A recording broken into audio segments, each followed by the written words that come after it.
From the minute I met Elaine at Coach Partlow's house, we instantly became friends, better yet sisters. Most weekends, if we weren't playing tennis or didn't have something going on, then she would come with me to my parents' house. They definitely treated her like she was part of the family. Better yet, I think they probably liked her more because she wouldn't talk back to them. Elaine had several first experiences when she came over to the state. One of those where we happened to be out on the Tombigbee River in Fulton one day and we were riding jet skis.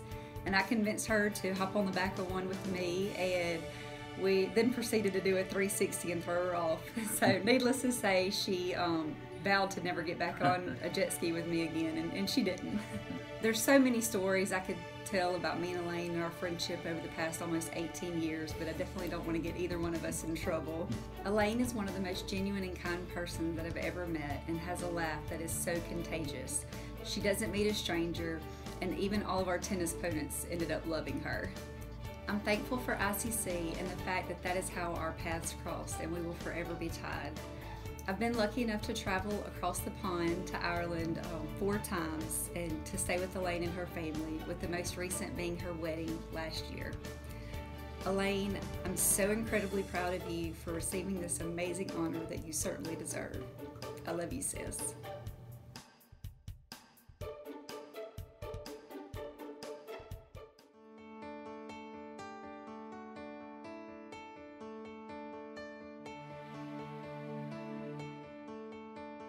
It's really quite a humbling experience to find myself here at ICC to receive one of the Athletic Hall of Fame awards.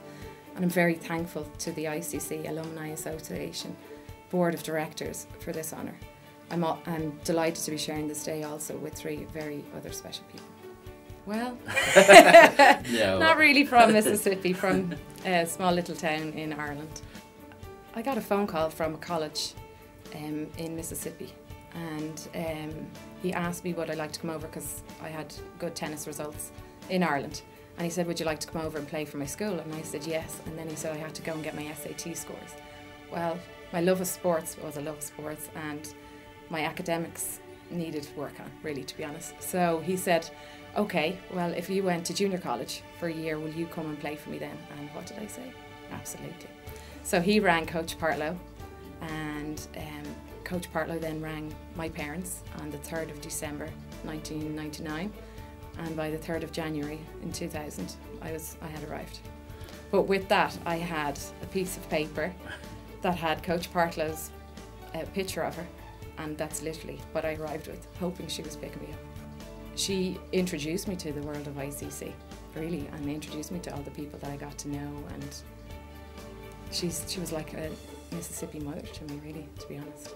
Well, first of all, the adjustment of getting into the car on the other side, driving on the other side of the road, but adjusting into school life and adjusting into a college life, which, you know, it was difficult because obviously I left my family at home and I didn't know anybody, but the girls literally just showed me the world as well, like showed me what ICC and college life is about.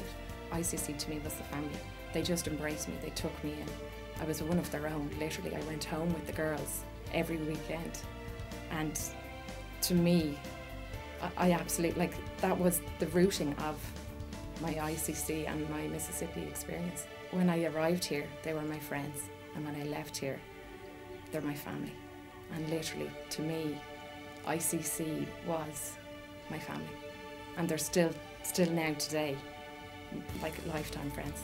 Well, let's just say it was a lot of fun. We laughed because I got thrown off and I actually couldn't get back up. So we just laughed for about a half an hour, I'd say, literally, because you had your life jacket on, but that's only one of the thousands of memories that we have. Another experience was when we drove. We had to, because we got to the nationals with the tennis that year in 2000 it was, and we drove to Arizona to get to the nationals, and on the bus for 24 hours. I mean, there was stories told, and it was a lot of fun. That was another experience in itself, to go from being the only international student to then go where Mississippi State, where the whole team was international. And like that again, met another set of friends and stuff like that. But the girls that I met here also went, a good few of them went to Mississippi State, so that was another big family reunion again. When I finished my degree, I got a physical education degree. And after that I went down to Florida and I was a physical education teacher for a year. So I went there and I was still obviously stayed in touch with the girls, but then my visa, they gave you a year visa, and then I went back home then. But through that, like, it was emails, it was phone calls, and now obviously we have Facebook and you have, like, you're able to keep in touch an awful lot more and to see what's going on in everybody's life. So that was a really good thing, I suppose, for me to be that far away but yet feel so close to everybody as well.